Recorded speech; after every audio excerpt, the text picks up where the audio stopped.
हाँ जी, तो हम अब आगे बढ़ते हैं। हमने इनकम स्टेटमेंट में अभी तक थोड़ा सा रिवीजन कर लेते हैं। हमने इनकम स्टेटमेंट में देखा कि यार रेवेन्यू थोड़ा सा समझा, ठीक है, कि रेवेन्यू जो होता है वो कंपनीज का कैसे कैसे अलग अलग हो सकता है, रेवेन्यू का क्या ब्रेकडाउन हो सकता है, एक हाई ग्रोथ कंपनी होगी, डिक्लाइनिंग कंपनी होगी, स्टेबल ग्रोथ कंपनी होगी, उनके रेवेन्यूज कैसे दिखेंगे। फिर रेवेन्यू को करने का जो खर्चा होता है, या तो जो आपने माल बेचा है उस माल को बनाने का खर्चा है, जो सर्विसेज रेंडर करी है उन सर्विसेज को करने का खर्चा, उसको बोला जाता है कॉस्ट ऑफ गुड्स सोल्ड या कॉस्ट ऑफ सर्विसेज रेंडर्ड। ठीक है, ये जब आप रेवेन्यू से माइनस करोगे तो जो आपके पास आता है उसको बोलते हैं ग्रॉस प्रॉफिट। अपन ने ये चीज समझी। ठीक है, अब क्या होता है, यूजुअली अपन ने ये चीज देखी कि ग्रॉस प्रॉफिट जितना ज्यादा होगा, ठीक है, उतना मेरे बिजनेस के लिए बेहतर है। मतलब ग्रॉस प्रॉफिट जो है वो बिजनेस की कोर ऑपरेशनल प्रॉफिटेबिलिटी को दर्शाता है। अगर मेरे पास बड़ा ग्रॉस प्रॉफिट है, इसका मतलब ये मेरे पास दूसरे खर्चे करने का स्कोप बड़ा है, उसके बाद भी मैं प्रॉफिट घर लेके जाऊंगा। Gross profit is not the last profit ना, जो आप घर लेके जाते हो। अरे भाई, आपने मान लो पार्ले जी का बिस्किट 4.5 में लाए थे, ठीक है, और आप 5 में बेच रहे हो। आपने 1 लाख पैकेट बेचे, तो 5 लाख रुपए का आपने धंधा करा, 4.5 लाख का आपका कॉस्ट ऑफ गुड सोल्ड था। तो 50,000 जो बचे, वो 50,000 घर लेके जाओगे क्या? उसके बाद तो बहुत सारे खर्चे हैं। कौन कौन से खर्चे हैं? तो सॉरी, दुकान की इलेक्ट्रिसिटी का खर्चा है, ठीक है, सैलरी का खर्चा है, मेरा पेट्रोल का खर्चा है, दुकान का रेंट है, बहुत सारे दूसरे खर्चे हैं। उसके बाद जो बचेगा, मैं मार्केटिंग एक्सपेंस है, उसके बाद जो बचेगा मैं घर लेके जाऊंगा। Correct, 100% prove true, right. तो 50,000 रुपए मेरा ग्रॉस प्रॉफिट हुआ। अगर ये 50,000 है और मेरे खर्चे ज्यादा हैं, तो मेरा नेगेटिव लॉस हो जाएगा, मैं बहुत कम पैसा घर लेके जाऊंगा। लेकिन यही ऐसा होता कि मैं 3 रुपए का बिस्किट का पैकेट लेके आता और उसे 5 रुपए में बेचता, तो मेरे पास 2 लाख रुपए का ग्रॉस प्रॉफिट बचता। क्या घर लेके मैं ज्यादा पैसा जा पाता? समझ रहे हो? क्योंकि अब बिस्किट के 1 लाख पैकेट बेच के पहले मैंने 50,000 रुपए कमाए, अब मैंने 2 लाख रुपया कमाए। चलिए, I am not feeling well थोड़ा सा। इसके बाद हमने देखा कि यार जो ग्रॉस प्रॉफिट मार्जिन होते हैं, वो मार्जिन जो है, ठीक है, वो हर कंपनी के अलग अलग है। मतलब बाटा का आप देखोगे तो 58-57% है, रिलैक्सो आप देखोगे तो 58% है, ठीक है, कैंपस आप देखोगे तो 50% है। इन दोनों का 58% है, कैंपस का 50% है। मैंने बोला था रीजन ढूंढ के लाओ वाई, आप लोगों ने वो बताए भी थे रीजन बहुत अच्छे से। ठीक है, अगर आपको समझने हो रीजन क्या है तो मैंने कमेंट पिन पिन करा है अपने लास्ट वीडियो में, आप वो जरूर देखना। ठीक है, अब जरा थोड़ा समझना है ना। मेरे हुए रेवेन्यू, रेवेन्यू में से गया मेरा कॉस्ट ऑफ गुड सोल्ड, तो बचा मेरा ग्रॉस प्रॉफिट। अब ग्रॉस प्रॉफिट में से है ना बहुत सारे दूसरे खर्चे होते हैं। कौन से बहुत सारे दूसरे खर्चे होते हैं? इनको बोल दिया जाता है selling, general and administration expenses, यानी SG&A। इसमें जो होता है ना, इसमें होगा all expenses excluding interest and depreciation. मैं बता देता हूं क्यों। मतलब मैंने मेरे वॉचमैन को सैलरी दी, वो कहां पर डिडक्ट होगी? वो इधर डिडक्ट होगी। मतलब मैंने मेरे ऑडिटर को ऑडिट फीस दी, कहां पर डिडक्ट होगी? इधर डिडक्ट होगी। हमने नाश्ता बनवाया, इधर डिडक्ट होगी। ठीक है, कुछ भी, किसी भी तरह का कोई भी खर्चा, मैंने कोई लीगल एक्सपेंस करा, यहां पर डिडक्ट होगा। First, which is related to marketing, administrative staff salaries, rent, utilities, other overheads that are not directly tied with production. क्योंकि प्रोडक्शन से रिलेटेड जो भी खर्चे थे वो आप कॉस्ट ऑफ गुड सोल्ड में डाल चुके। SG&A जो होता है ना, वो यूजुअली फिक्स्ड एक्सपेंस होता है, समझना। इसका इंपैक्ट, मेरी बात ध्यान से समझना, SG&A का जो ड्राइवर होता है, what do mean by driver of SG&A? Driver मतलब वो चीज जो SG&A को इन्फ्लुएंस कर देती है। वो कभी भी लेवल ऑफ प्रोडक्शन नहीं होगा। हमेशा ध्यान रखना। SG&A बोला ही गया है, what is the starting name. तो किस पे डिपेंड करेगा SG&A? Your SG&A will always depend upon revenues. तो SG&A जो टाइड अप होगा वो रेवेन्यू के साथ टाइड अप होगा, कॉस्ट ऑफ गुड सोल्ड या प्रोडक्शन के साथ नहीं। प्रोडक्शन लेवल के साथ इसका कोई लेना देना नहीं है। तू माल बना बना के रख ले, उससे SG&A नहीं बढ़ेगा। माल बिकेगा तब ये खर्चा बढ़ेगा, मार्केटिंग का खर्चा तब बढ़ेगा, ज्यादा लोग तब लगाने पड़ेंगे माल बेचने के लिए, बड़े गोडाउन्स लेने पड़ेंगे, ओवरहेड्स होंगे, ट्रांसपोर्टेशन कॉस्ट होगी। समझना मेरी बात। जैसे अपन देखते हैं, देखो ना, ये एक्चुअल देखो, डरना नहीं है इससे। समझ रहे हो? अगर अपन डर गए ना, I am so sorry, I am coughing in between, but मैं उसको एडिट नहीं करूंगा। थोड़ा सा चला लेना आज, ठीक है? आई इंश्योर कि मैं नेक्स्ट टाइम और बेटर हेल्थ में आप लोगों के सामने आऊं ना। प्लीज अंडरस्टैंड, ये जो है this particular thing, it is a income statement जो किसी कंपनी की पब्लिश्ड है। अपने को नहीं जानना कौन सी कंपनी है अभी। यूजुअली क्या होता है, बच्चा इसको देख के डर जाता है कि अरे बाप रे, मैं कैसे करूंगा। ठीक है, डोंट वरी, देखो ना, कुछ भी नहीं है, दिमाग लगाओ क्या है उसके अंदर। कुछ पार्ट्स में बटी हुई है। कौन से पार्ट्स में बटी हुई है? एक पोर्शन है ये वाला, जहां पर टोटल इनकम बन रही है। एक पोर्शन है ये वाला, जहां टोटल एक्सपेंस बन रहा है। टोटल इनकम में से टोटल एक्सपेंस माइनस करे तो बचा क्या? प्रॉफिट। खत्म बात। इतनी सी तो चीज है। देखो, यहां पर, यहां तक मेरे रेवेन्यू आ गए, ठीक है? ये जो परचेज ऑफ ट्रेडेड गुड्स है, it will be my cost of good sold, ये मेरा कॉस्ट ऑफ गुड सोल्ड है। Increase in inventory of traded goods जो है, ये भी मेरा कॉस्ट ऑफ गुड सोल्ड है। मतलब मेरे पास जो माल बचा हुआ पड़ा हुआ है वो, प्लस जो मैंने गुड्स खरीदा। ठीक है, प्लीज अंडरस्टैंड, ये दोनों मिला के जो आएगा फिगर, वो मेरा टोटल सीओजीएस आएगा, total cost of goods sold आएगा। उसको मैं इससे माइनस कर देता हूं तो जो आएगा मेरा ग्रॉस प्रॉफिट आएगा। सर इन्होंने ग्रॉस प्रॉफिट बताया क्यों नहीं? क्योंकि अब ऐसे रिपोर्ट होता नहीं। समझ रहे हो? अब रिपोर्टिंग ऐसे नहीं होती, बट एनालिसिस के लिए अपने को ये स्टेटमेंट को चेंज करते आना चाहिए। जो स्टेटमेंट अपन सीख रहे हैं, सब लोगों को बहुत कंफर्टेबली आएगा, मैं एक्सेल पे भी करके बता दूंगा, डोंट वरी।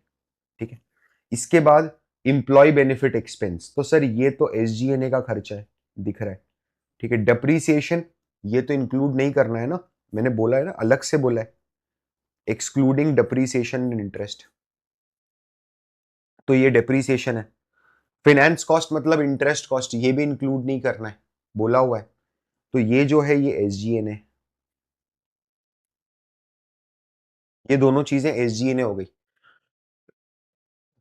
तो समझना मेरी बात, ऐसे आप आइडेंटिफाई करोगे। अब जैसे अदर कॉस्ट में अगर आप, मैं जाके देखता हूँ ये अदर एक्सपेंस को हमने थोड़ा ओपन करा है आपके लिए कि इसके अंदर क्या क्या खर्चे डालती है कंपनी।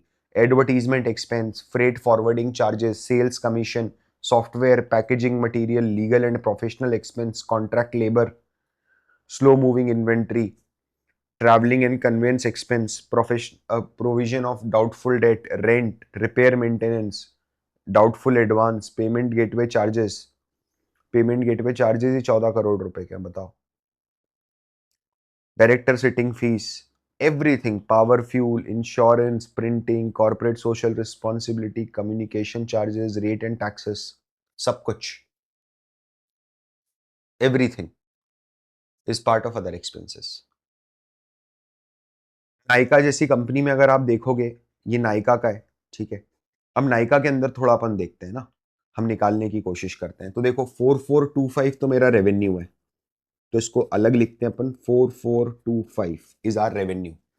ठीक है, फिर अपन माइनस करेंगे कॉस्ट ऑफ गुड सोल्ड। तो कॉस्ट ऑफ गुड सोल्ड में देखते हैं, cost of material consumed would become my cost of good sold. ठीक है, तो ये हो गया मेरा मटेरियल। मटेरियल कितने का है मेरा? 589। अच्छा, ये इस बार तो जीरो है मटेरियल ना, तो मटेरियल इस बार जीरो कर दूंगा। ठीक है, परचेज ऑफ ट्रेडेड गुड्स 1034। ठीक है, तो ट्रेडेड गुड्स, जो माल मैंने खरीदा मेरे को आगे बेचने के लिए, पार्ले जी का बिस्किट जो मैंने 4.5 में खरीदा है, that is purchase of traded goods, जिसको मेरे को ट्रेड करना है। तो ये 1035 है। ना 1035 ले लेते हैं। चेंजेस इन इन्वेंट्री, तो ये इन्वेंट्री जो है इसको ले लेते हैं अपन 34, तो ये बाहर आ गया मेरा 1070। तो ये 1070 जो बाहर आया है, इसके बाद जो ये बचा 5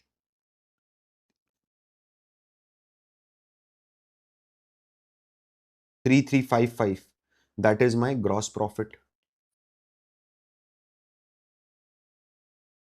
समझना इधर, 3355 इज माय ग्रॉस प्रॉफिट। चलो आगे देखते हैं। इसके बाद इंप्लॉय बेनिफिट एक्सपेंसेस, अपन क्या करते हैं ना, अब ग्रॉस प्रॉफिट में से S G and A minus करते हैं। एस जी एन ए, तो एस जी एन ए में एक तो ये 602 करोड़ माइनस होगा, 602 प्लस अदर एक्सपेंसेस 1708 के माइनस होंगे।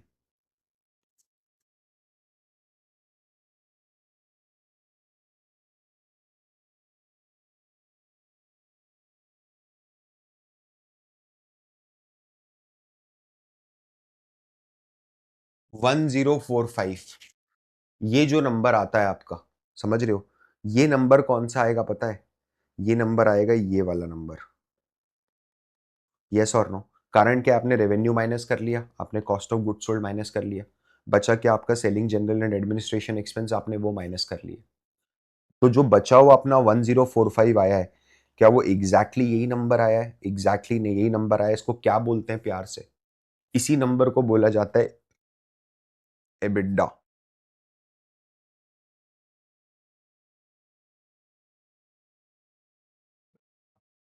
नायका का थोड़ा अदर एक्सपेंसेस देख लो, सब वही है वैसे, तो ज्यादा कुछ नहीं है।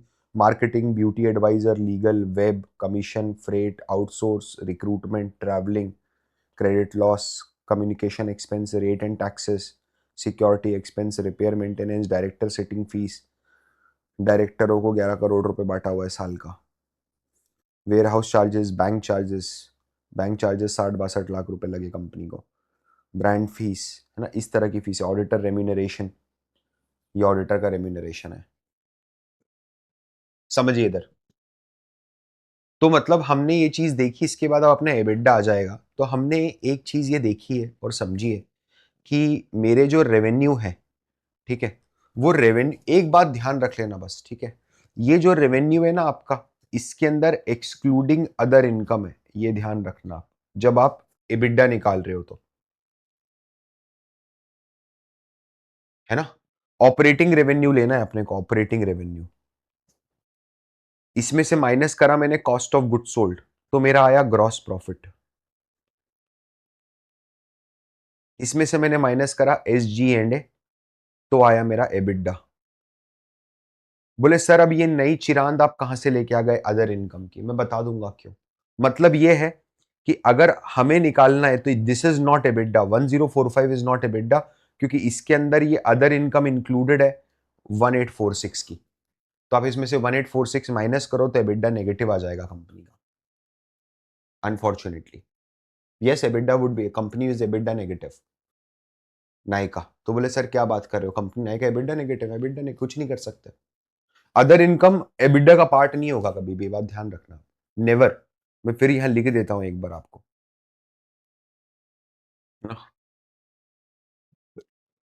ये मैं आप लोगों के लिए दे भी दूंगा, कोई प्रॉब्लम नहीं। Note, other income will never become part of EBITDA. Other income कभी भी एबिडा का पार्ट नहीं हो सकता, ठीक है। बल्ब भी जला दिया मैंने उधर एक। ये जो एबिडा का फिगर आता है ना, यहां पर जो एबिडा का फिगर आता है, ये बताए क्या, इसको क्या बोल सकते हैं अपन, बहुत अगर लीगल अपने को मारवाड़ी भाषा में समझना है तो इसको अपन बोल सकते हैं कामकाजी मुनाफा, है ना। इसको बोल सकते हैं अपन कामकाजी मुनाफा। It is companies operating profitability, ठीक है। और इबिडा के बारे में कुछ चीजें लिखो, नोट यहां एक और लिखो, नोट एबिडा को कैश ऑपरेटिंग प्रॉफिट बोलते हैं, है ना? क्योंकि क्योंकि इसके कैलकुलेशन में कोई भी क्योंकि इसके कैलकुलेशन में कोई भी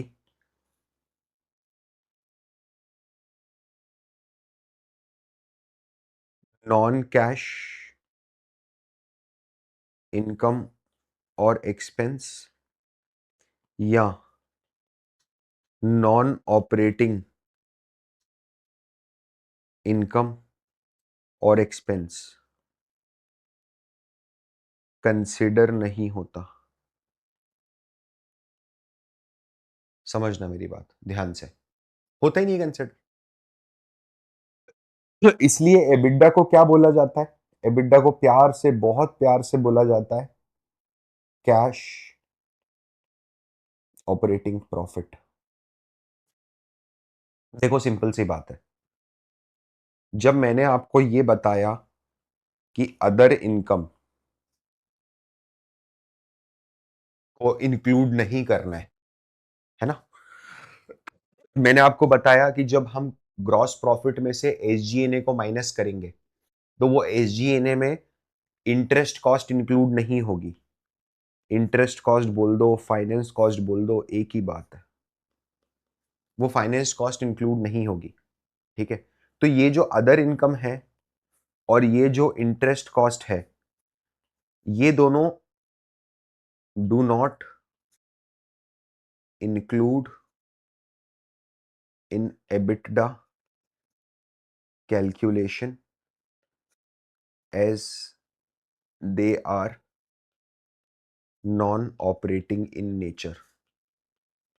नहीं, ये तो नॉन ऑपरेटिंग है भाई। अदर इनकम का क्या मतलब? मेरे को भंगार बेच के पैसा मिल गया, भंगार बेचने का काम थोड़ा ना है। मैं स्क्रैप कंपनी हूं तो भंगार बेचना मेरे लिए कोर ऑपरेशनल इनकम है। बट मैं टाटा स्टील जैसी कंपनी हूं, या मैं मान लो नायका हूं और नायका ने कार्टून बेचे, समझ रहे हो? मैडम को लगा कि कार्टून बहुत इकट्ठे हो गए तो बेचो इनको, तो कार्टून बेच बेच के 30 लाख रुपए कमा लिए साल के। अब नायका कंपनी का काम कार्टून बेचना है कि ब्यूटी प्रोडक्ट्स बेचना है? ब्यूटी प्रोडक्ट्स बेचना है, तो कार्टून बेचने से जो पैसा मिलेगा वो अदर इनकम में चला जाएगा। वैसे ही इंटरेस्ट, कंपनी ने जो लोन उठाया है, सर लोन उठा के ही तो बिजनेस कर रहे हैं, that is absolutely fine, but company का मेन काम क्या लोन उठाना है क्या? वो काम तो लेंडिंग कंपनी का होता है, लोन देना और लोन लेना। मेरी कंपनी का काम तो ब्यूटी प्रोडक्ट्स बेचना है, तो लोन से रिलेटेड जो भी एक्टिविटी है वो ऑपरेटिंग एक्टिविटी नहीं होगी, वो फाइनेंसिंग एक्टिविटी होगी। बात ध्यान रखना आप, हमेशा ध्यान रखना, ठीक? तो उससे जुड़ी जितनी भी कॉस्ट है, वो सारी कॉस्ट भी जो होगी, वो सारी की सारी फाइनेंसिंग कॉस्ट होगी। वो भी बाहर रखना है अपने को एबिटडा से। फिर हमने क्या करा? हमने डेप्रीसिएशन को भी बाहर रखा। बता देता हूं आपको डेप्रीसिएशन। अभी समझ लेंगे क्या होता है डेप्रीसिएशन, अमोर्टाइजेशन, है ना? या फिर कोई प्रोविजंस। प्रोविजंस ये don't include in EBITDA calculation as they are non cash in nature. Non cash मतलब किताब में खर्चा हो जाएगा, मेरे गल्ले से पैसा नहीं जाएगा। तो एबिडा जो है ना, एबिडा ये बताता है कि देख तूने सेल करी, सेल करी, ठीक है? तूने सेल करने के बाद तेरे खर्चे हुए, खर्चे हुए, ठीक है? वो खर्चों में तू नॉन कैश एक्सपेंस मत जोड़, तू सिर्फ वो खर्चे जोड़ जिससे तूने गल्ले में से पैसा निकाल के दिया है। तो तेरे गल्ले के अंदर कितना पैसा पड़ा हुआ है, समझ रहे हो आप? प्लीज अंडरस्टैंड, ये बोला जाता है एबिडा, राइट? यू वोंट, अपने को यूजुअली अगर हम देखेंगे ना तो किसी इनकम स्टेटमेंट में एबिडा नहीं मिलता। क्यों नहीं मिलता पता है? इसके लिए नोट 3 लिख लो, note 3।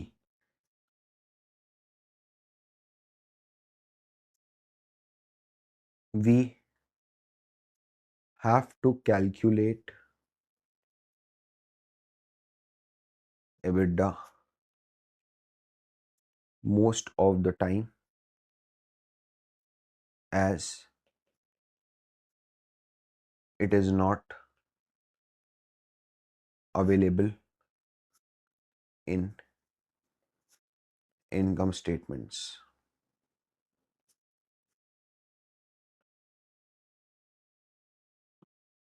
Why not available? Why not available? Because EBITDA is a non-GAAP metric and companies are not bound to report it. जो लीगल फॉर्मेट है ना, जो लीगल फॉर्मेट है, जो लॉ ने बनाया है कि अच्छा अगर आप एक लिस्टेड कंपनी हो, हिंदुस्तान में आप एक लिस्टेड कंपनी हो, तो आपको ये चीजें रिपोर्ट करनी पड़ेंगी, उस रिपोर्टिंग के फॉर्मेट में एबिडा कहीं है ही नहीं। तो एबिडा जो है वो मुझे खुद से कैलकुलेट करना पड़ता है हमेशा, राइट? नाउ प्लीज अंडरस्टैंड, क्या मैं एबिडा कैलकुलेट कर पाऊंगा ना? बिल्कुल कर लोगे। ये हीरो मोटोकॉर्प की बैलेंस शीट ऐसे ही दिखेगी, अपन डाउनलोड करके भी देखेंगे तो बिल्कुल ऐसी दिखेगी, ठीक है? हम अगर डाउनलोड करते हैं तो भी ऐसी दिखेगी। देखो, अब एबिडा कैलकुलेट करने के दो तीन तरीके हैं, ठीक है? एक तो ये है कि मैं सबसे पहले ये 37445 ये जो लिखा है ना नंबर, रेवेन्यू फ्रॉम ऑपरेशन, ये ले लूं 37455, है ना? फिर इसमें से मैं cost of raw material consume minus कर दूं, विच इज 274, सॉरी 24767, ये वाली। फिर मैं purchase of stock in trade भी माइनस कर दूं, 484 माइनस कर दूं। फिर मैं चेंज इन गुड इन्वेंट्री भी माइनस कर दूं, इसको 179 ले लेते हैं, है ना? तो फिर उसके बाद में ये एम्प्लॉय बेनिफिट एक्सपेंस माइनस कर दूं, जो एसजीएनए का पार्ट है, 2402। तो ये जो हो गया मेरा, ये हो गया मेरा कॉस्ट ऑफ गुड सोल्ड, और ये हो गया मेरा एसजीएनए, है ना? फिर अदर एक्सपेंस भी अपन माइनस कर देते हैं, 4367 माइनस 4367। समझिए इधर, ये जो आपके सामने आ रहा है, ये जो नंबर आ रहा है, कितना नंबर आ रहा है, मैं 1 मिनट में आप लोगों को कैलकुलेट करके बता देता हूँ। 1 सेकेंड दीजिए, let's calculate this number. 37455 minus 24767 minus 484 minus 179 minus 2402 minus 4367, 5256। तो जो आपका एबिटडा आएगा वो आएगा 5256। ये एक तरीका है एबिटडा निकालने का। ये क्या है? This is revenue. कौन सी रेवेन्यू ली मैंने? रेवेन्यू फ्रॉम ऑपरेशंस ली। क्या मैंने अदर इनकम कंसिडर करा है? नहीं करा है। समझना मेरी बात, मैंने अदर इनकम कंसिडर नहीं करा है, नॉन ऑपरेटिंग इनकम है, मैंने कंसिडर नहीं करा है। कोई दूसरे एक्सपेंस है, एक्सेप्शनल एक्सपेंस है, वीआरएस के खर्चे, क्या मैंने वो कंसिडर करे? नहीं करे। मैंने प्रॉफिट बिफोर टैक्स यहां तक के जो एक्सपेंस में जो खर्चे हैं वो सब कंसिडर करे। तो 5256 निकल के आया है। इसको निकालने का एक और तरीका है, इनका भी 5256 के आसपास ही निकल के आएगा, ठीक है?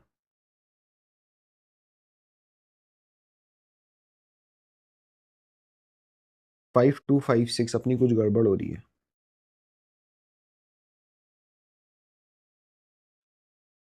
हमने क्या क्या करा है? हमने 3744 प्लस 6,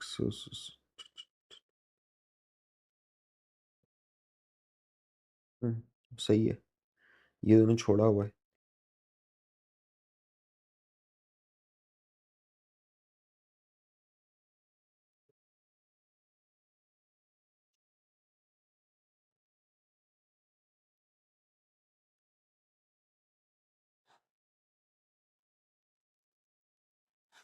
ये इसने यहाँ गड़बड़ करी है। दिस शुड बी 5418, तो ये आपका 5256 आएगा।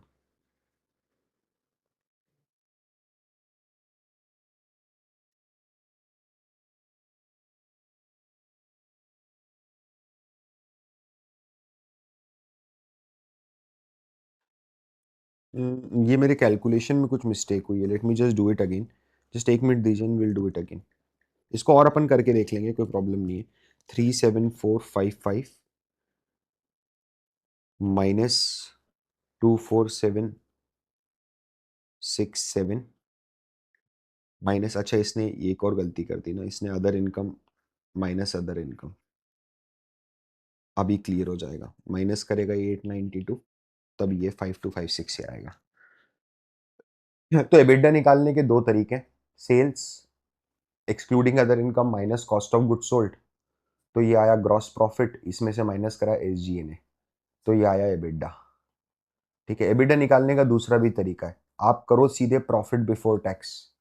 जो आपका प्रॉफिट बिफोर टैक्स है, जो निकला हुआ जो रिपोर्टेड फिगर है डायरेक्टली, ये जो 5418 है, इसमें आप ऐड करो इंटरेस्ट, प्लस आप ऐड करो डेप्रीसिएशन, प्लस आप माइनस करो अदर इनकम, क्योंकि इसके कैलकुलेशन में ये अदर इनकम इंक्लूडेड है। ठीक है, तो जो आपका फिगर आएगा वो आएगा एबिडा। ठीक है जी, क्लियर है।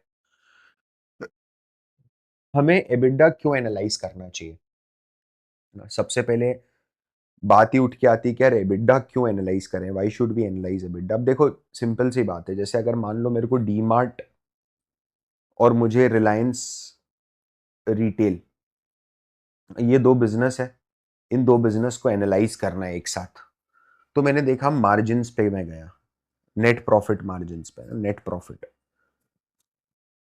तो मैंने देखा कि डीमार्ट के जो नेट प्रॉफिट मार्जिन है वो 7.5 से 8% है, वहीं पर रिलायंस रिटेल के जो मार्जिन है वो 5 से 6% के बीच में। तो मैंने देखा यार दोनों ही इंडस्ट्री के बड़े शेयर हैं, दोनों का बहुत बड़ा नेटवर्क है, बहुत बड़े लेवल पे बिजनेस कर रहे हैं, व्हाई इट इज हैपनिंग कि डीमार्ट के पास ये 1% मार्जिन ज्यादा आ रहा है। तो फिर हमको समझ में आया कि अच्छा डीमार्ट जो है ना उसके खुद के ओन्ड स्टोर्स हैं, और रिलायंस जो है, रिलायंस तो रेंट पे लेता है स्टोर। डीमार्ट जो है वो एक तरह से बोल सकता हूं मैं कि डेट फ्री बिजनेस है। रिलायंस रिटेल के पास शायद डेट होगा। मतलब ये जो डिफरेंस आ रहा है ना, आप इसका लॉजिक समझना 2 मिनट, है ना, ये जो डिफरेंस आ रहा है ना 1% का, ये 1% का डिफरेंस दूसरे कारणों से है। ये इस कारण से नहीं है कि रिलायंस रिटेल कमती लेवल पे बिजनेस करता है या रिलायंस को धंधा करना नहीं आता है। जो कोर बिजनेस है ना किराना बेचने का, उस उसको कंपेयर करना है। ये सब तो टेम्पररी चीजें भाई, ये सब तो सॉर्ट हो जाएंगी लाइफ में आगे 10 साल 5 साल में। मुझे क्या कंपेयर करना होता है, मुझे एबिटडा कंपेयर करना होता है। कारण क्या है, इन दोनों के बिजनेस मॉडल बहुत अलग अलग है। ये खुद के ओनरशिप के साथ स्टोर खोलता है, ये मॉल के अंदर स्टोर खोल देता है।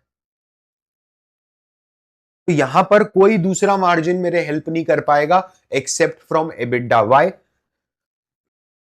बिकॉज एबिडा जो है वो आपके कामकाजी मुनाफे का मार्जिन है, कि आप कामकाज जो कर रहे हो, कोर कामकाज जो करते हो, उससे आप कितना पैसा कमा रहे हो और कितना पैसा गवा रहे हो। That's it. समझ में आ रहा है? उसमें एबिडा के अंदर ना तो मैंने कोई डेट इंक्लूड करा है, ना कोई मैंने डेप्रीसिएशन इंक्लूड करा है, किसी भी तरह का कोई दबाव नहीं है मेरे ऊपर। अगर कोई कंपनी लोन लेके काम कर रही है तो तू कर, मैं तेरे को सिर्फ इसलिए पेनलाइज नहीं करूंगा क्योंकि तू लोन लेके काम कर रहा है ना। That is the reason why see EBITDA, क्योंकि एबिडा जो है वो कंपनियों के दूसरी सब फैक्टर्स को नजरअंदाज कर देता है। कोई कंपनी अगर लोन लेके काम कर रही है, वेरी गुड, करो, कोई प्रॉब्लम नहीं, उसके कारण आपका मार्जिन अगर कम हो रहा है, ठीक है, बट मैं आपके उस मार्जिन को नहीं देखूंगा जिसमें लोन का एक्सपेंस कटा हुआ है। मैं आपके उस मार्जिन को देखूंगा कि अगर आपने लोन नहीं लिया होता तो आपका क्या मार्जिन होता। तो एबिडा ही होता ना, before interest tax depreciation and amortisation. Logical बात है, क्लियर है सब लोगों को? चलिए, डेप्रीसिएशन एंड अमोर्टाइजेशन पे थोड़ा सा आते हैं, ठीक है। देखना यार, एक कॉन्सेप्ट होता है जिसको बोलते हैं मैचिंग प्रिंसिपल।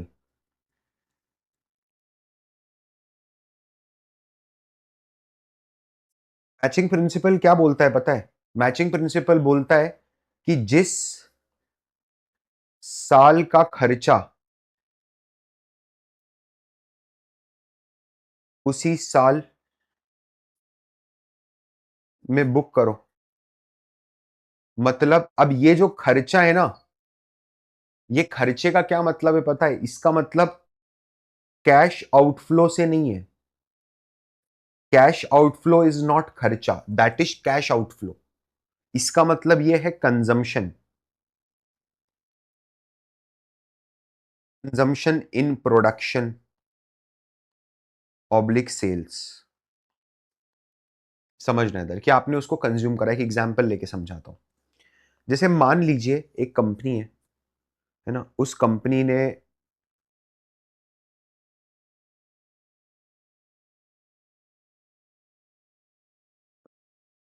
एक जेसीबी मशीन खरीदी। मेरे को पता है बड़ी खराब जेसीबी मशीन है, ठीक है, बट मान लो एक मिनट के लिए दैट दिस इज जेसीबी। एक जेसीबी मशीन खरीदी और ये बहुत बड़ी मशीन है और ये उनको 1 करोड़ की आई है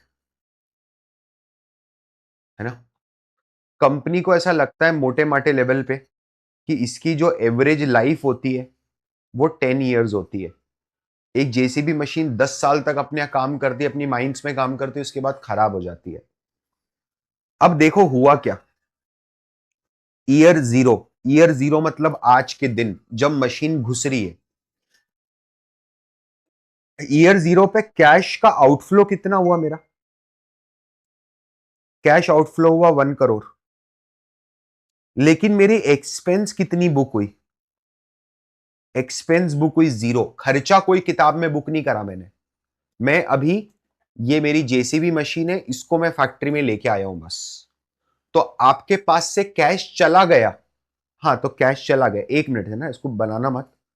मतलब आपके पास ये बैलेंस शीट है आपकी, ये आपकी लाइबिलिटीज है और ये आपके असेट है। तो आपके पास कैश होगा, तो आपका कैश 1 CR से कम हो गया, ठीक है, तो आपकी असेट भी फिर कम हो गई, ठीक है। तो या तो लाइबिलिटी कम हो जाए, समझ रहे हो, या फिर असेट बढ़ जाए। दोनों में से कोई एक चीज होनी चाहिए, तभी बैलेंस शीट टैली होगी। तो लाइबिलिटी तो कम नहीं करेंगे अपन, क्या करते हैं, यहां पर हमने एक असेट बढ़ा दी, इसको लिख दिया जेसीबी 1 CR की। तो कैश 1 CR से कम हुआ, असेट 1 CR से बढ़ गई, नेगेटिव, ये इफेक्ट निगेट हो गया, असेट वहीं की वहीं खड़ी रह गई, ठीक है। तो हमने क्या करा, हमने एक्सपेंस जीरो पे बुक करा और हमने क्या करा, हमने असेट बुक्स में लेके आ गए। असेट्स इन बुक्स। अब क्या होगा ना बंधु, अब आपने इसको 1 ईयर तक यूज करा। 1 साल आपने इस मशीन को रगड़ लिया, अच्छे से यूज कर लिया। यहां पर अब आपका कैश आउटफ्लो क्या होगा? 0 रुपीस। आपकी जेब से अब कोई खर्चा नहीं हो रहा है। लेकिन क्या ये कंपनी, क्या ये जो जेसीबी मशीन थी ये 1 करोड़ रुपए की आई थी? इसकी लाइफ कितनी थी? 10 साल थी। तो ऑन एन एवरेज हर साल इसका यूज कितना होगा? 10 लाख रुपया होगा। ये जो खर्चा आप डालोगे ना, देखो आपका कोई कैश में कोई खर्चा नहीं हुआ है। आपने सिर्फ किताब में अब 10 लाख रुपए का खर्चा डाला है और जो असेट की वैल्यू है वो कम होके 90 लाख रह जाएगी,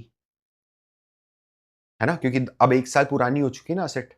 तो जो असेट का 1 करोड़ था उसको कम करेंगे, 10 लाख था उसको कम करेंगे और उतने से ही प्रॉफिट कम कर देंगे तो लाइबिलिटी साइड कम हो जाएगी। तो दोनों एक साथ कम होंगे तो बैलेंस शीट टैली हो जाएगी। बहुत सिंपल है, कोई बहुत बड़ा गणित नहीं है। ये जो है ना, ईयर टू में, ईयर टू कैश आउटफ्लो कितना होगा? जीरो, क्योंकि कैश का आउटफ्लो तो पूरा का पूरा अपन ईयर जीरो पे कर ही चुके हैं। लेकिन डिप्रीसिएशन कितना लगेगा? फिर से 10 लाख। और अब ये जो है ये 80 लाख का रह जाएगा, क्योंकि 10 लाख पहले लग चुका है, 10 लाख इस साल लग गया, 80 लाख रह गई वैल्यू। तो ये जो चीजें हैं, these things, these things, right, this is called as depreciation. ये डिप्रीसिएशन है, यही डिप्रीसिएशन है। तो depreciation is the gradual reduction in the value of tangible asset like machinery, building, equipment over their useful life. Tangible asset मतलब JCB, useful life मतलब 10 years. Accounts for wear and tear of physical asset. Wear and tear मतलब usage. ठीक है, समझ रहे हो आप? जैसे डेप्रीसिएशन टेंजिबल असेट्स के लिए बोला जाता है, वैसे ही कुछ फर्क नहीं है, सेम है. अमोर्टाइजेशन जो है ना, it is nothing but it is depreciation of intangible assets.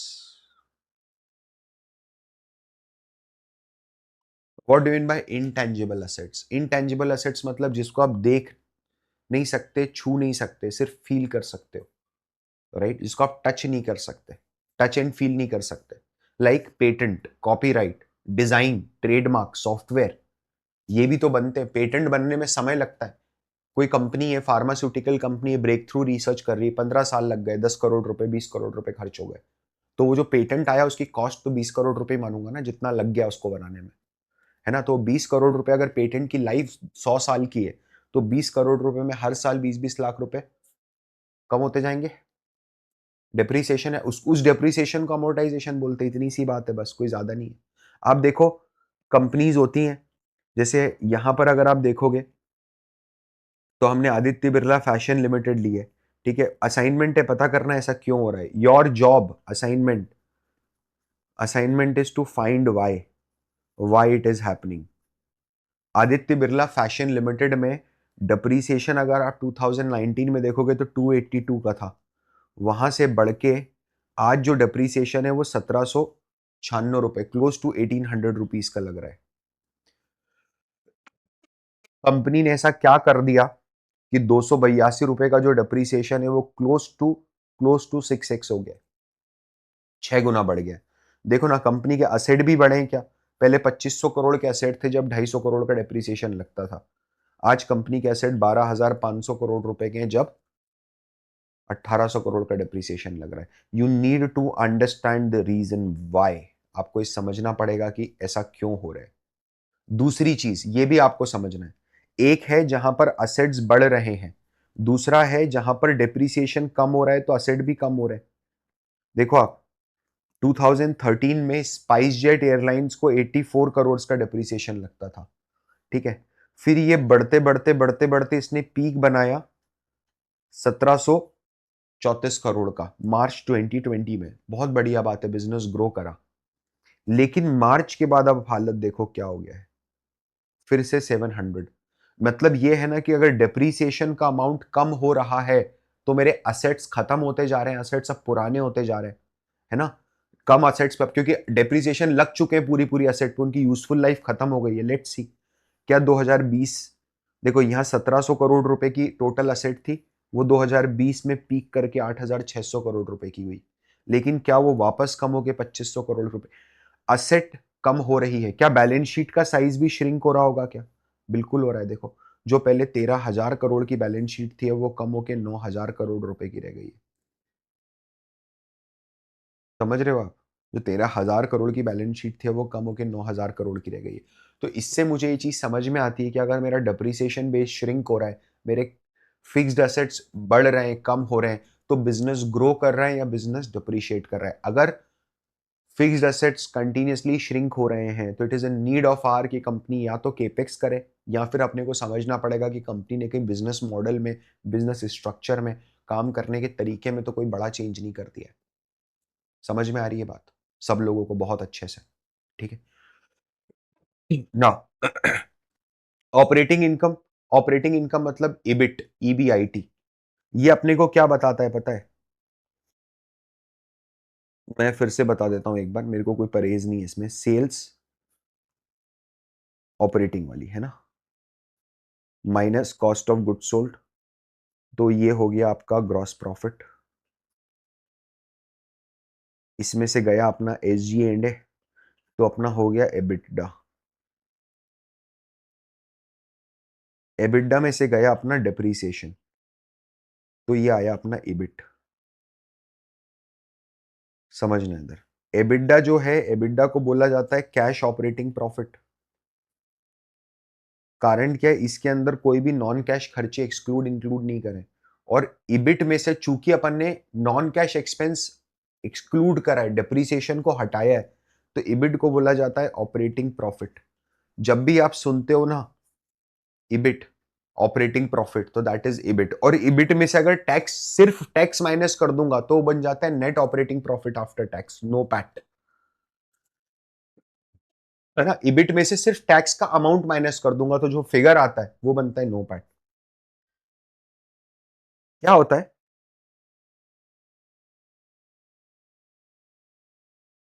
EBIT जो है ना, वो प्योर ऑपरेशंस की अर्निंग आपको बताता है without considering the finance and the tax impact.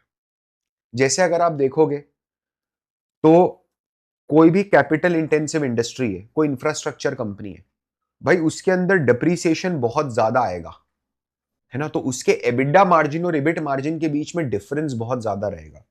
ये जो डिफरेंस है ना, ये डिफरेंस हमेशा बड़ा रहेगा।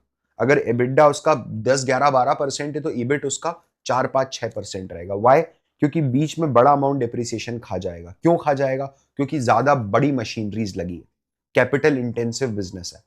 उसी के अगेंस्ट में अगर मेरा कोई लाइट असेट लाइट बिजनेस है, मेरी कोई सर्विस सेक्टर है, जोमैटो की बात कर रहे हैं, जीरोधा की बात कर रहे हैं, सॉफ्टवेयर बिजनेस है, विप्रो जैसी कंपनी है ना, वो मशीनरी थोड़ी ना लगती है, इंसान बिठाओ, 70, 80 हजार, 1 लाख रुपए का लैपटॉप है, काम कर रहा है, बढ़िया, तो डिप्रीसिएशन ज्यादा नहीं होता है। तो ऐसे बिजनेसेस में आपका जो एबिडा मार्जिन है और जो इबिट मार्जिन है, मार्जिन का क्या मतलब है, EBITDA by sales and EBIT by sales, तो वो मार्जिन है, सॉरी। तो ये दो जो मार्जिन है ना, these two margin are very very narrow, इनके बीच में गैप ज्यादा नहीं मिलेगा आपको। जैसे वोडाफोन आइडिया देखो, वोडाफोन आइडिया का अगर आप देखोगे तो जो ऑपरेटिंग मार्जिन है, ये वाली जो चीज है ना, ये एबिडा है। यहां पर ये ऑपरेटिंग प्रॉफिट जो है ना, दिस इज नथिंग, स्क्रीनर में जो ऑपरेटिंग प्रॉफिट आता है that is EBITDA. Why? Because it is your income before interest, depreciation, tax and other income. तो यही तो एबिडा है। आप देखिए एक सर्विस सेक्टर का एबिडा मार्जिन कितना हाई होता है, उसका इबिट मार्जिन भी कितना हाई होता है। अगर आप इसमें से डिप्रिसिएशन भी माइनस करोगे तो कोई बहुत ज्यादा नहीं है, ठीक है। एंड वहीं पर एक और सर्विस सेक्टर है बीएससी का, it's a very healthy business, ठीक है। Just see the depreciation, the EBITDA margin over here, it is so high, right. अब आती है इंटरेस्ट कॉस्ट। इंटरेस्ट कॉस्ट का क्या मतलब है? सिंपल सी बात है भाई, कि आपको, आपने लोन लिया है, आपको उस लोन के अगेंस्ट में ब्याज देना है, वो जो ब्याज का कंपोनेंट है वो इंटरेस्ट कॉस्ट है। फाइनेंस कॉस्ट के अंदर ब्याज के बाद दूसरे चार्जेस भी आ जाते हैं। Repayment of loan can never be the cost. Why? Because when you have taken the loan it was not considered as the income, so when at the initiation of the loan it is not considered as the income, तो जब repay कर रहे हो तो उसको cost कैसे मान लोगे आप? लॉजिकल बात है ना, मैचिंग प्रिंसिपल है। तो इंटरेस्ट कॉस्ट में हर तरह की एक्सपेंस आ जाती है। हर कंपनी है, उसका नेचर अलग अलग है। किसी भी कंपनी में अगर आप देखते हो कि लोन ज्यादा है, ये बाय डिफॉल्ट कोई रेड फ्लैग नहीं हो जाता है। समझ रहे हो? ये डिपेंड करता है कि कंपनी का नेचर कैसा है। जैसे अगर आप एविएशन की बात करते हो, तो एविएशन का बिजनेस बिना लोन लिए हो ही नहीं सकता। आदमी हमेशा दूसरे के पैसे के साथ ही एविएशन का धंधा करता है। तो यहां पर आप देखोगे तो कंपनी जैसे जैसे ग्रो कर रही, 9,200 करोड़ रुपीज से सेल बढ़ के 25,000, 26,000 करोड़ हुई, वैसे वैसे उसका इंटरेस्ट भी 73 करोड़ रुपीज पर ईयर से बढ़ के 2,300 करोड़ रुपीज पर ईयर हो गया। इंटरेस्ट कॉस्ट सब्सटैंशियली बढ़ गई। और जब ये सेल 3 गुना बढ़ी, तब इंटरेस्ट कॉस्ट भी यहां से डबल हो गई और ज्यादा। समझ रहे हो आप मेरी बात? This is very common for Indigo, but for a company like Cipla, जो खुद के पैसे पे धंधा कर रहे हैं, जिनका इंटरेस्ट कॉस्ट बहुत नेग्लिजिबल है, just check what happened. Sales has increase from 8,200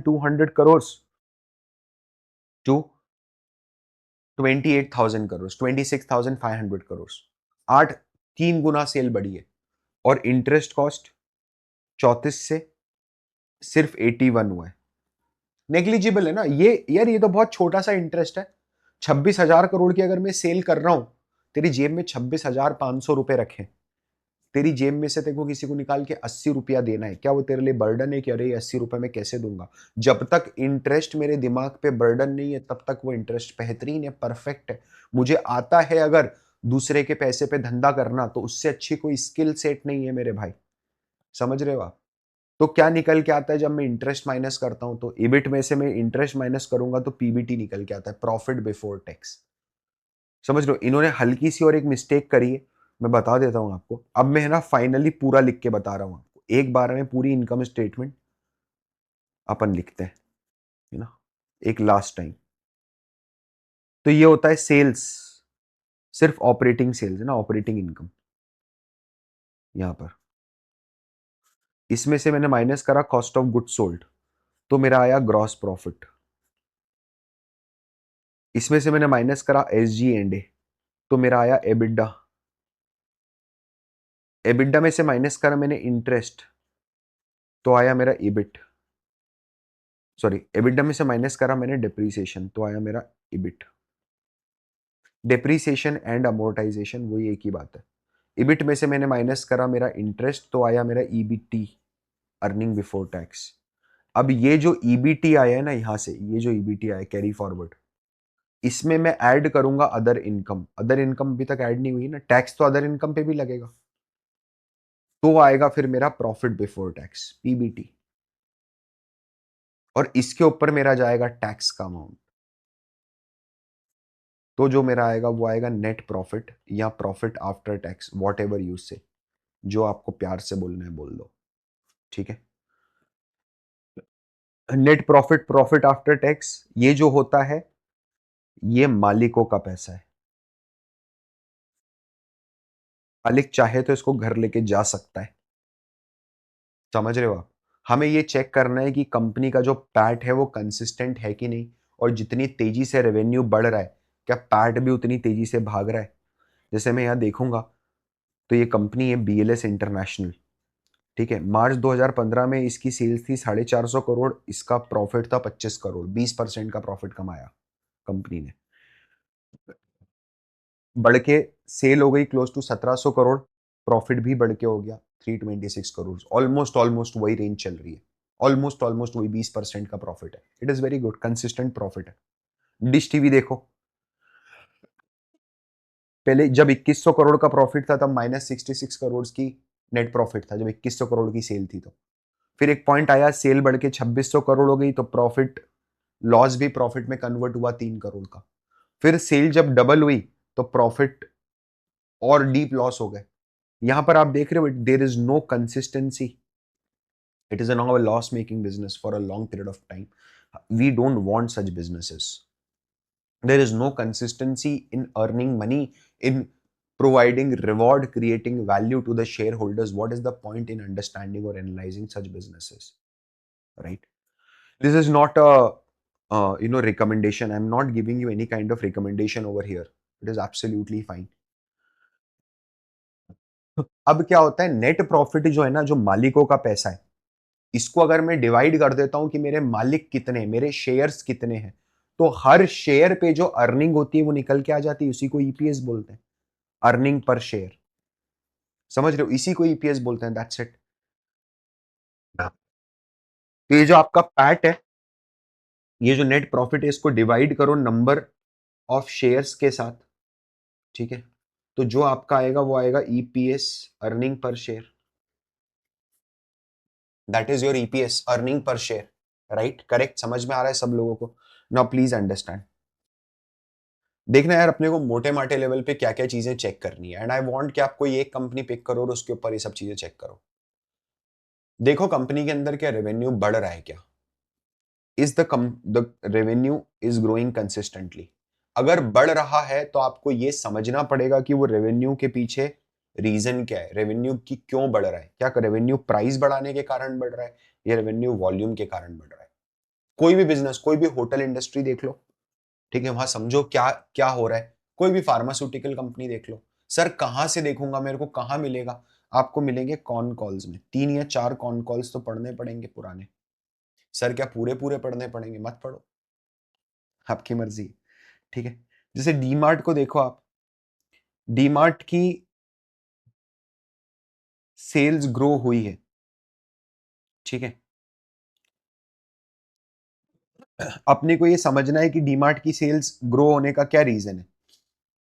companies जो है, एक एग्जांपल दिया मैंने, एक असाइनमेंट दिया आपको, क्या आप बताओ डीमार्ट की सेल्स ये जो ग्रोथ हुई है इसके पीछे क्या रीजन है, इसके मुकाबले ग्रोथ कम क्यों हुई है, what is the reason behind it, ठीक है।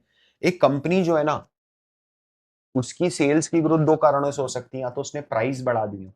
प्राइस कैसे बढ़ेंगे, या तो भाई प्रोडक्ट में कोई प्रीमियम फैक्टर लेके आ जाओ तभी प्राइस बढ़ेगा, एफएमसीजी, अगर आपके पास प्राइसिंग पावर नहीं है तो, है ना। आप देखो ना, हर कंपनी प्रीमियमाइजेशन की तरफ जा रही है। Premiumisation drives 42% value growth. Sony India's strong driven by premiumization trend. Bacardi doubles down premiumization experimental luxury. Right? Everyone is trying premium products in India. ठीक है, हमें क्या क्या चीजों पे ध्यान रखना है। क्या कंपनी ने प्राइस कहीं बहुत ज्यादा तो नहीं बढ़ा दी है। साल में तीसरी बार चौथी बार अगर डोमिनोज का बिजनेस है, जुबिलेंट फूडवर्क है, वो प्राइस बढ़ा रहा है, it is a factor for me. और मुझे ये भी देखना है कि इंडस्ट्री कॉम्पिटिटिव है कि नहीं है। मेरा जो प्लेयर है, मेरी जो कंपनी जिसकी मैं रिसर्च कर रहा हूँ, क्या वो एप्पल जैसा बिजनेस है जो कितना भी प्राइस बढ़ा दे किसी को फर्क नहीं पड़ता, या फिर वो साबुन की टिकिया वाला बिजनेस है, 1 रुपया भी बढ़ाया तो धंधे पे असर दिख जाएगा, बिस्किट का पैकेट बेच रहा हूं मैं क्या कर रहा हूँ, ये टेलीकॉम जैसी कंपनी है। आज अगर जियो अपने 30 रुपए का दाम गिरा दे, 40 रुपए जियो गिरा दे रिचार्ज पे, तो एयरटेल को झक मरा के गिराना पड़ेगा, कुछ नहीं कर सकता। जियो ने बढ़ाया, इन लोगों ने 1 मिनट नहीं लगाया ना, तुरंत बढ़ा दिया। Jio is the market leader over here, but the pricing is very tight, right. Volume जो है ना, वॉल्यूम के कारण अगर मेरी सेल्स की ग्रोथ आती है तो हमेशा अच्छी बात है। वॉल्यूम कई कारणों से आ सकता है, मैंने नए मार्केट में एक्सपैंड करा हो, से डी मार्ट ने कभी भी नॉर्थ ईस्ट में आज तक घुसा नहीं, ईस्ट में नहीं घुसा, बंगाल में नहीं है, उड़ीसा में नहीं है, ठीक है। मैंने नए डिस्ट्रीब्यूशन चैनल्स बना दिए, मतलब पहले हम ऑफलाइन बेचते थे, अब ऑनलाइन भी बेच रहे हैं, इसके कारण वॉल्यूम बढ़े। हमने नए प्रोडक्ट्स लॉन्च कर दिए, मार्केटिंग ज्यादा हो गई, कोई सीजनल या फेस्टिव बूम है, वाइन का बिजनेस है, अक्टूबर नवंबर दिसंबर ज्यादा चलेगा, हमने कोई पार्टनरशिप कोलैबोरेशन कर लिया, किंडर जॉय और हैरी पॉटर, समझ रहे, कोलैबोरेशन के कारण किंडर जॉय ज्यादा बिक रहा है। मैंने कभी जीवन में नहीं खरीदा था Kinder Joy, right, I just bought few Kinder joys for Harry Potter. या फिर मार्केट में इन जनरल डिमांड बढ़ गई है, इसके कारण भी मेरे वॉल्यूम बढ़ते हैं, ठीक है। हमें बस ये देखना है कि जो मेरी रेवेन्यू में इंक्रीज हुआ है वो सस्टेनेबल है कि नहीं है। ये आपका असाइनमेंट नंबर 2 है। आप देखो, वरुण बेवरेजेस लिमिटेड ने पिछले 3 साल में अपनी सेल ऑलमोस्ट 3 गुना करी है, ऑलमोस्ट ऑलमोस्ट 3 टाइम्स करी है, ऑलमोस्ट ऑलमोस्ट, ठीक है। 6,500 से 18,000। आपको आइडेंटिफाई करके मेरे को बताना है रीजन नीचे कि ये जो सेल्स में इंक्रीज हुआ है ये प्राइस के कारण हुआ है या फिर ये वॉल्यूम के कारण हुआ है। नंबर 1, अगर वॉल्यूम के कारण हुआ है तो किस फैक्टर के कारण वॉल्यूम बढ़ा है, ऐसा क्या करा है इन लोगों ने जिसके कारण वॉल्यूम बढ़ा है। डिटेल में आंसर देना, छोटे छोटे बुलेट में नहीं चाहिए मेरे को आंसर, ठीक है। ये जो फैक्टर है जिनके कारण ये वॉल्यूम बढ़ा है, क्या ये वॉल्यूम सस्टेनेबल रहेगा। All these things are something which we I want you to know, I want you to remember. फिर अपने को थोड़ा मार्जिन पे ध्यान देना है। जो एबिडा मार्जिन है ये लॉन्ग टर्म बेसिस पे बढ़ रहे हैं या कम हो रहे हैं। जैसे आप देखोगे तो ये तो श्रिंक होते जा रहे हैं, 45% का मार्जिन टूट के 11% पे रह गया। कौन सा स्टॉक है, रिलायंस पावर। दूसरा कौन सा है, मजडॉक शिपयार्ड। यहाँ 6-6.5% का मार्जिन हुआ करता था, वो बढ़ के 21% पे चला गया। रीजन पता करो, वाई, आई वॉन्ट इसका रीजन मेरे को पता करके बताओ। Assignment number 3। बढ़ रहा है, कम हो रहा है, ये तो 12वीं का बच्चा बता देगा। आप तो रिसर्च एनालिस्ट हो, क्यों हो रहा है ये बताओ मुझे, ठीक है। तो इतना आप लोग करिए आराम से, आप लोग बहुत इफेक्टिवली अपने नए साल को यूज कीजिए। कोई प्रॉब्लम आती है मुझे कमेंट में बताइए, आपको ये सेशन कैसा लगा इन जनरल मुझे समझाइए, ठीक है। आप एक बार इसको पूरा गो थ्रू कीजिए, किसी एक इजी कंपनी लीजिए, जुबिलेंट फूडवर्क ले लीजिए, वरुण बेवरेजेस ले लीजिए, डिफिकल्ट बिजनेसेस अभी मत लीजिए, नेस्ले ले लीजिए, ठीक है, HUL ITC ले लीजिए, IHCL हिंदुस्तान होटल्स ले लीजिए, समझना है बस अपने को अभी। मैं नॉन कॉमर्स नॉन फाइनेंस वालों से बात कर रहा हूँ। तो आप उस बिजनेस को लेके एनालाइज कीजिए कि जो रेवेन्यू है वो रेवेन्यू में क्या क्या पार्ट है। रेवेन्यू को पढ़िए, रेवेन्यू के नोट्स टू अकाउंट्स पढ़िए, ठीक है, कॉस्ट ऑफ गुड्स सोल्ड, क्या क्या चीजें लगती हैं रेवेन्यू कमाने में, कौन कौन से खर्चे होते हैं, अंडरस्टैंडिंग लो, फैमिलियरिटी बढ़ाओ, that is step number 1। Step number 2, go and jump to the con calls and understand कि मार्जिन जो बढ़ रहा है, रेवेन्यू जो बढ़ रहा है, वो क्यों बढ़ रहा है, कम हो रहा है तो क्यों हो रहा है, मार्जिन अगर बढ़ रहा है तो क्यों बढ़ रहा है, कम हो रहा है तो क्यों हो रहा है, right. By doing all this I feel that you will be one step closer. अगले सेशन में अपन बैलेंस शीट को डिटेल में एनालाइज करेंगे, हम बैलेंस शीट समझेंगे और बैलेंस शीट को बेसिक लेवल पे अपन समझना शुरू करेंगे।